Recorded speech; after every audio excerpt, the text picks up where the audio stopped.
नमस्कार, आपके साथ मैं हूं गौरव अग्रवाल। यूपी चुनाव का काउंटडाउन शुरू हो गया है। ठीक 10 दिन बाद उत्तर प्रदेश में पहले राउंड की वोटिंग होगी। पहले चरण के चुनाव से ठीक पहले प्रधानमंत्री नरेंद्र मोदी ने वर्चुअल रैली की। पश्चिमी यूपी के 5 जिलों की 21 विधानसभा सीटों को प्रधानमंत्री ने एक साथ संबोधित किया। पिछली सरकारों के कामकाज पर सवाल उठाए। प्रधानमंत्री ने दंगा, दबंग और दंगाई का जिक्र कर वेस्ट यूपी का एजेंडा सेट कर दिया। प्रधानमंत्री नरेंद्र मोदी ने विकास की जो थ्योरी यूपी को समझाई, आखिर वो पश्चिम यूपी के मुसलमानों को कितनी कबूल है? आखिर कितने प्रतिशत भाईजान योगी और मोदी के साथ हैं? आज एम फैक्टर के स्पेशल एपिसोड में इसकी पड़ताल उन 5 सीटों से करेंगे जहां प्रधानमंत्री ने वर्चुअल रैली की।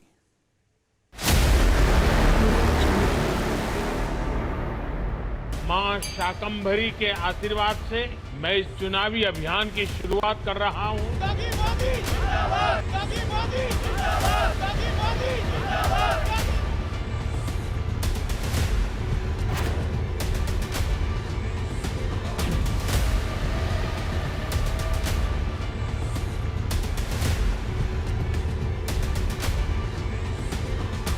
पश्चिमी यूपी के लोग कभी नहीं भूल सकते कि जब ये क्षेत्र दंगे की आग में जल रहा था तो पहले वाली सरकार उत्सव मना रही थी। उत्सव।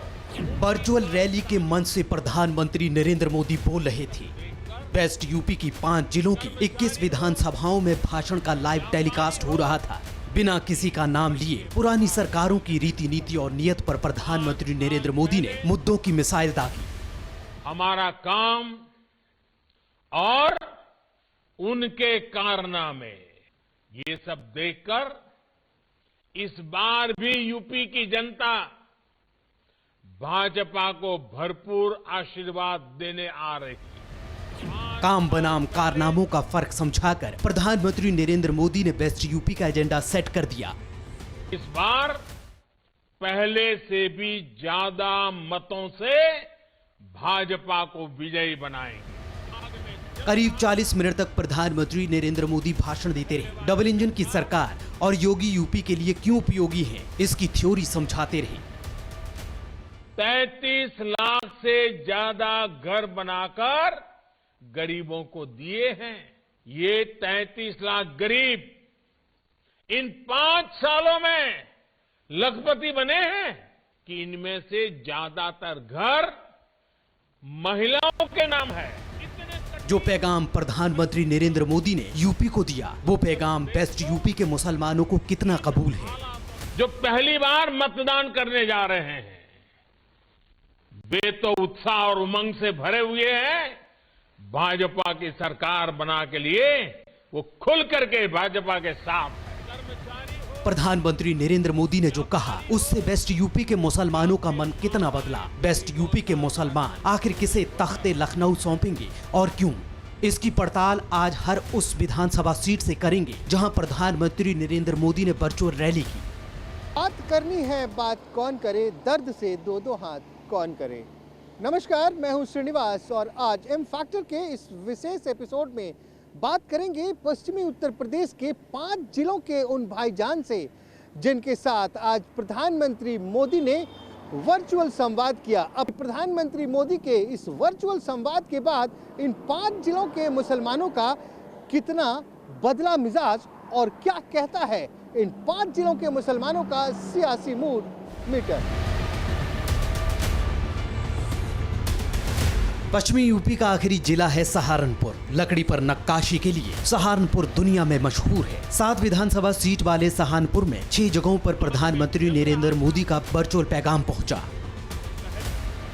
राजनीति मुद्दों को तराशना जानती है, लेकिन लकड़ी तराशने में माहिर सहारनपुरिया भाईजान इस बार किसके लिए सत्ता की कुर्सी तराशेंगे? जो है ना सेकुलर है जी और सेकुलर लोग ही तरक्की करते हैं जी सर। भड़काना जो है ना भावनाओं को कौन चाह रहा है? कोई भी हो उसके अंदर ये जो है, जैसे भाई ने कहा, हमारे धर्म की राजनीति नहीं होनी चाहिए। आप कह रहे हैं कि मजहब की राजनीति नहीं, जात की राजनीति नहीं, धर्म की राजनीति नहीं, लेकिन राजनीति तो यही होती है। ये सिर्फ यहाँ नहीं, पूरे हिंदुस्तान में। आदमी सोचता कुछ है और वोट डालने के टाइम पे उसकी भावना कुछ और होती है। वो दिल से निकलती है आवाज़। कि कौन हक पे है, कौन हमारे मुफाद में है, कौन हमारा भला सोचता है। नरेंद्र मोदी जी ने लोगों को 2.5 लाख रुपए दिए हैं मकान बनाने के लिए। आपको मिला है? मुझे क्यों मिलेगा? मेरा अपना अल्हम्दुलिल्लाह मकान है। जिनका नहीं है उन्हें दिया गया। आपके पहचान वालों को मिला? हाँ, मेरे पहचान वालों को मिला, जो मैं कह रहा हूँ। अच्छा, तो चलिए मकान की सुनिए बात मेरी कर, बात। हाँ, मकान सुनिए की मेरी बात, बात। एक सेकंड, मकान की बात करी, उसी पे कह रहा हूँ कि देखिए कैसे बात होती है। हाँ। ओवैसी साहब जब भाषण देते हैं हाँ। तो वो कहते हैं कि सिर्फ 10 मुसलमानों को मकान मिला। देखिए, ये तो राजनीति मैं है। पूछ रहा हूँ आपके मोहल्ले में ये मिला तो है? राजनीति है। अच्छा, हमारे मोहल्ले में क्या कई जगह देखा है मैंने, जो मिला है। मैं कह रहा हूँ हमें नहीं मिला, हमें नहीं चाहिए, तो जिन्हें चाहिए उन्हें मिला है। तो गरीब मुसलमानों उसमें को चाहे मिला है। मुसलमान है, चाहे उसमें गरीब मुसलमान है, चाहे उसमें दलित है, चाहे उसके अंदर हिंदू भाई हैं हमारे, उन लोगों को मकान गरीब लोगों को पहुंचा है। उनको लोगों को मकान बनाने के लिए पैसा मिला है। सहारनपुर में मुसलमानों के साथ जाटों का वोट जिस पाले में जाता है, जीत उसी पाले में होती है। सहारनपुर लोकसभा क्षेत्र के जातीय समीकरण को समझिए तो यहाँ करीब 17,36,881 के करीब वोटर हैं, जिनमें मुस्लिम मतदाता करीब 6.5 लाख, करीब 3.5 लाख अनुसूचित जाति के वोटर हैं, जबकि 7.5 लाख के करीब अन्य वोटर हैं। 2014 में सहारनपुर के माथे दंगों के दाग लगे, जिसका असर 2017 विधानसभा चुनाव नतीजों में दिखा। 2017 में सहारनपुर में तमाम जातीय समीकरण ऐसे बिखरे कि 7 विधानसभा सीट में से बीजेपी के खाते में 4 सीट गईं। 2 सीट पर कांग्रेस ने बाजी मारी, जबकि 1 सीट पर समाजवादी पार्टी ने कब्जा किया। 2017 में मोदी लहर के बावजूद कांग्रेस के मोहम्मद अख्तर सहारनपुर देहात सीट से चुनाव जीते थे। ऐसे में बड़ा सवाल ये है कि अब की बार सहारनपुर में मजहब कोई फैक्टर बनेगा, खासकर तब जब हैदराबाद के भड़काऊ भाईजान यूपी में मुस्लिम मतों पर अपना दावा ठोक रहे हैं। की बढ़ती सरगर्मियों के बीच इस वक्त हम मौजूद हैं सहारनपुर में। जी हाँ, ये सहारनपुर का लकड़ी बाजार है। जैसा कि आपको मालूम ही है, सहारनपुर अपनी लकड़ी की कलाकृति के लिए सिर्फ यहाँ ही नहीं पूरे हिंदुस्तान में मशहूर है। ओवैसी का कोई चक्कर नहीं है। ओवैसी का कोई चक्कर नहीं है। या तो बीजेपी लेके जाएगी या साइकिल लेके जाएगी, बस या बीजेपी रहेगी या साइकिल रहेगी, बस 2 ही आदमी है। हैं? 2 नाम ही नहीं है, सहारन यूपी में ही नहीं है। कांग्रेस का नाम लेवा ही नहीं है। हाँ, यूपी के अंदर ही नहीं है। तो आपको क्या लग रहा है कि कौन? समाजवादी सरकार। समाजवादी सरकार। सहारनपुर का यही सियासी मिजाज हर बार सियासतदानों को चौंकाता आया है। 2017 से 5 साल पीछे चले तो 2012 के विधानसभा चुनाव में सहारनपुर के भाईजान ने बहन जी के हाथी की सवारी की थी। 7 सीटों में से बहुजन समाज पार्टी के खाते में 4 सीटें गई थी। 1 सीट बीजेपी को मिली थी, जबकि एक सीट पर कांग्रेस और समाजवादी पार्टी ने कब्जा किया था। अब ये भी जानने समझने की बारी थी कि प्रधानमंत्री नरेंद्र मोदी ने सहारनपुर को विकास और बदलाव की जो थ्योरी समझाई, क्या वो विकास सहारनपुर के मुस्लिम टोलों में पहुंचा? जो विकास करेगा उसको धूल वही चटाएंगे। जीतेगा। जो विकास करेगा वो जीतेगा। मोदी ने हमारे गांव के अंदर मकान ही बनवाए, सब कुछ करवाया। फिलहाल तो मोदी की लहर है, मोदी ही जीतेगा, हमारा अंदाजा है। बाकी जीतते कोई भी ऊपर वाला जाने। क्या नाम बताया था आपने? तौफीक है जी। तौफीक साहब कह रहे हैं मोदी जीतेगा। हाँ जी। तो ये बताओ आपको मोदी ने क्या दिख गया खास भाई? मोदी देखो जी सारा काम सही करा रहा है, लेकिन जो उनके कार्यकर्ता है नीचे के, वह थोड़े दंगे फसाद करा दें और हिंदू-गर्दी का माहौल पैदा कर दे, मुसलमान का माहौल पैदा कर दे। लेकिन मोदी ने भी ऐसा कोई काम नहीं ऐसा किया। जो उनके नीचे के लोग हैं वह थोड़ा दंगा फसाद कर देते हैं। आपको मोदी अच्छे लग रहे हैं? मोदी ठीक है हमारे हिसाब से। मतलब आपको लग रहा है काम कर रहे हाँ, हैं? काम करवा रहे हैं। हमारे गाँव के अंदर कई मकान बनवाए। सहारनपुर मुगल बादशाहों से लेकर फिरंगियों का दौर देख चुका है। 1803 में सहारनपुर अंग्रेजों के कब्जे में था। तब दारुल उलूम तक के संस्थापकों ने जंग आजादी में सक्रिय भूमिका निभाई थी। खैर, अब यूपी में लड़ाई सियासी चल रही है। वोट मुद्दों पर मांगे जा रहे हैं। प्रधानमंत्री नरेंद्र मोदी ने 3 तलाक कानून का जिक्र किया। ऐसे में ये भी जानना जरूरी था कि सहारनपुर की साइलेंट सुनामी अब की बार किस तरफ है। नहीं, ऐसा कुछ नहीं होता। वोट तो अपनी मर्जी से दी जाती है। अच्छा, अपनी मर्जी की इस्तेमाल की इजाजत है? जी जी बिल्कुल। बहुत बढ़िया बात है। हमने तो सुना कि घर से जाते वक्त पर्ची थमाई जाती है, लिख दिया जाता है कि इस वाले बटन को दबाओ। नहीं, ऐसा कुछ नहीं है। बोलते हैं लेकिन देनी तो अपनी मर्जी से ही होती है। अच्छा, बोलते हैं लेकिन चुपचाप जाके बटन दबा देती हैं जहाँ बिल्कुल। देना होता है। जी जी, जो अभी सरकार चल रही है वो अच्छी है। किसकी सरकार चल रही है मालूम है ना आपको? जी जी। किसकी चल रही है? कौन है मुख्यमंत्री आपके? योगी। तो बीजेपी वाले हैं वो? बीजेपी, हाँ जी। तो लोग तो कहते हैं भैया मुसलमानों को बीजेपी पसंद नहीं है। नहीं, क्यों नहीं है? हा? ऐसा नहीं होता। 100% तो नहीं होता। तो आप साइलेंट वोटर तो नहीं है जो मोदी जी बात करते हैं कि मेरे साइलेंट वोटर हैं, चुपचाप बटन दबाती हैं? जी बिल्कुल साइलेंट वोटर हैं। इस बार भी आप तो वायलेंट हो रही हैं, आप खुल के बोल रही हैं। नहीं, इस बार खुल के बोल दिया क्योंकि चीज से बहुत ज्यादा अभी देख हमें लीजिए, टेलीविजन पे चलेगा ये। नहीं कोई दिक्कत नहीं है। कोई दिक्कत नहीं है, नहीं। घर वाले मना नहीं करेंगे? नहीं। अच्छा, क्यों अच्छे लग रहे हैं? कोई अच्छा लगता है, कोई कारण होता होगा ना, क्यों अच्छा लग रहा है? ये जो सरकार अच्छी क्यों लग रही है आपको? ऐसे तो बहुत सारे रीजन आते हैं, बताइए आप, जो दिमाग में आ जैसे रहा है। मोदी सरकार में हमें जो राशन मिलता है उसमें हमें फैसिलिटी हुई है, और जो गरीबों को घर मिल रहे हैं, बन रहे हैं उनके, वो एक बहुत अच्छा योगदान दिया उन्होंने हमें। और बाकी चीज़ों में महिलाओं के लिए बहुत ज़्यादा सपोर्ट रहा है इस बार मुस्लिम महिलाओं के लिए। सहारनपुर के बाद हमारी अगली मंजिल थी मुजफ्फरनगर। वो मुजफ्फरनगर जिसे चीनी बाउल कहा जाता है, वो मुजफ्फरनगर जिसके माथे 2013 में दंगों के दाग लगे। जाटलैंड के खाते में एक चौंकाने वाला रिकॉर्ड दर्ज है। यहाँ से आज तक कोई गैर भाजपाई जाट नहीं जीता। चौधरी चरण सिंह के अलावा पूर्व मंत्री अनुराधा चौधरी, हरिंदर मलिक, मेजर जयपाल सिंह, वरुण सिंह जैसे दिग्गजों ने मुजफ्फरनगर से चुनाव लड़ा और हारे, लेकिन 2022 में लड़ाई विधानसभा की है। ऐसे में मुजफ्फरनगर के वोटर किस मुद्दे पर वोट करेंगे? मुजफ्फरनगर की सभी 6 विधानसभा सीटों पर जाट मुसलमानों की खासी तादाद है। वैसे ये भी हकीकत है कि जहां जाट मुसलमान मत स्विंग करते हैं, जीत उसी पाले में जाती है। 2012 विधानसभा चुनाव में समाजवादी पार्टी के खाते में 2 सीट गई थी, बहुजन समाज पार्टी के खाते में 3 सीट गई थी, आरएलडी को 1 सीट मिली थी। लेकिन 2014 के बाद मोदी लहर चली तो आरएलडी का पूरा समीकरण बिखर गया। मुजफ्फरनगर की सभी 6 विधानसभा सीट पर बीजेपी जीती। चीनी और गुड़ की मिठास के लिए मशहूर मुजफ्फरनगर के जख्मों को वक्त का मरहम भर चुका है। दंगों के दर्द और सियासी दांवपेच के बीच ये जानना भी जरूरी था कि क्या अब की बार भी मुजफ्फरनगर के मुस्लिम वोटर दंगों के दर्द और सियासी दांवपेच के बीच अब ये जानना जरूरी था कि अब की बार मुजफ्फरनगर के भाईजान किसके साथ हैं।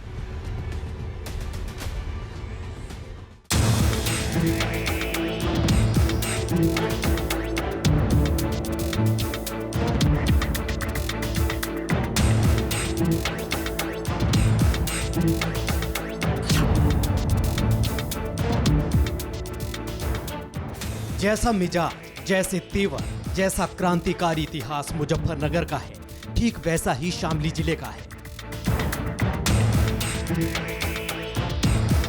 1857 की क्रांति में यहाँ के हिंदू मुसलमानों ने एकजुट होकर ब्रिटिश हुकूमत को नाको चने चबवाए थे। शामली के मोहर सिंह और थाना भवन के सैयद पठान ने अंग्रेजों के खिलाफ बड़ी जंग लड़ी थी।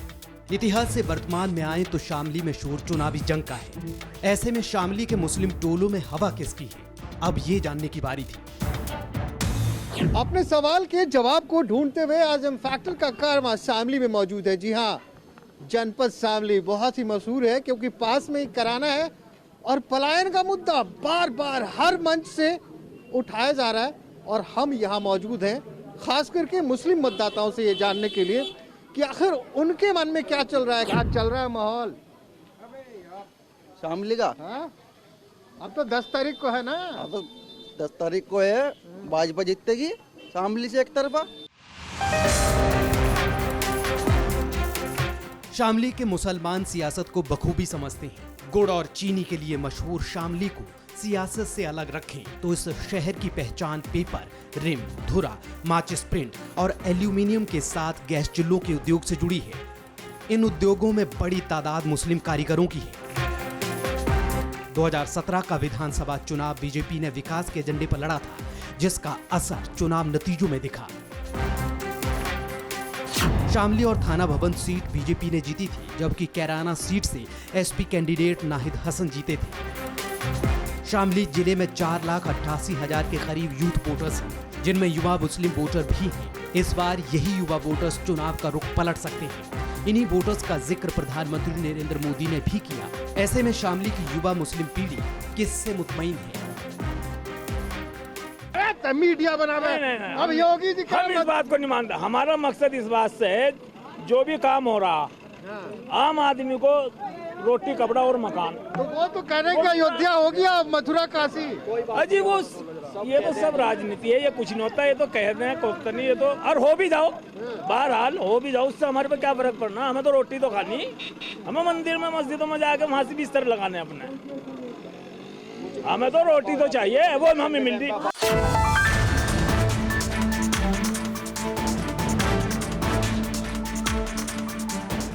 3 विधानसभा सीट वाले बागपत की हॉट सीट है बड़ौद। यहाँ हार जीत की चाबी मुस्लिम और जाटों के हाथों में है। बागपत के बड़ौद की सीमा मुजफ्फरनगर से सटी है, जहाँ 2013 में दंगे हुए थे। बागपत का सियासी मिजाज हर बार बदलता रहता है। चंद सालों का सियासी समीकरण देखें तो यहाँ के मुसलमान हर बार सियासतदानों को चौंकाते आए हैं। 2017 विधानसभा चुनाव में बागपत की 2 सीट बीजेपी ने जीती थी, 1 सीट राष्ट्रीय लोकदल के खाते में गई थी। 10 फरवरी को बागपत में भी वोटिंग है। ऐसे में भाईजान कौन सा बटन ईवीएम पर दबाने वाले हैं? योगी कठोर है जी, नारियल की दाल अंदर से बिल्कुल नरम है। अच्छा, हाँ जी, ऊपर से नारियल, हाँ नारियल है जी, ऊपर से नीचे से एकदम मुलायम। बिल्कुल बहुत बढ़िया जी, है बहुत बढ़िया। तो इन लड़कों का क्या होगा, नए लड़के अखिलेश और जयंत, जो उनकी किस्मत में होगा जी वो हो जाएगा। पश्चिमी यूपी पर यूं ही तमाम सियासी पार्टियों की नजर नहीं है।